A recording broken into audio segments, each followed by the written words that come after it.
It is clear that China is attempting through this resolution to weaken the UN human rights system and the norms underpinning it.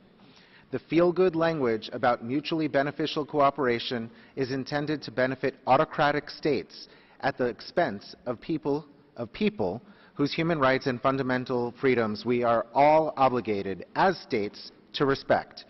For these reasons, the United States is calling a vote and will vote against this resolution. We encourage other countries not to support this resolution. The United States is committed to defending human rights frameworks at the United Nations. We will not participate in attempts to weaken states' obligations and commitments to respect human rights and fundamental freedoms, or to subordinate them to other aims, such as those related to development or trade. The Human Rights Council was founded in light of the purposes and principles contained in the Charter of the United Nations, including promoting and encouraging respect for human rights and fundamental freedoms for all. With this resolution, however, the Chinese sponsors have turned the word respect on its head and demanded that governments be respected.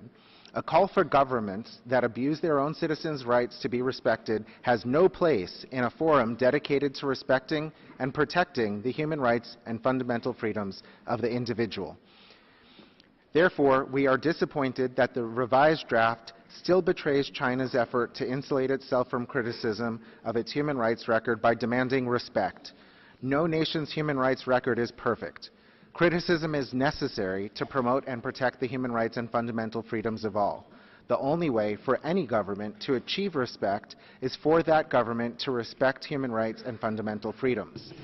Furthermore, Chinese spokespersons in Beijing have used the terms win-win and mutually beneficial interchangeably.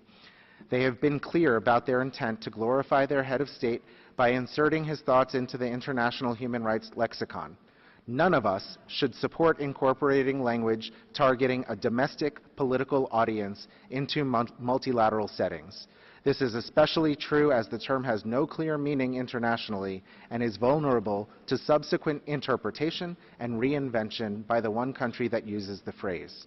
A true example of cooperation in promoting and protecting human rights would be for China to release citizens it has wrongly detained or to protect the right of religious minorities to freely practice their religion. Thank you.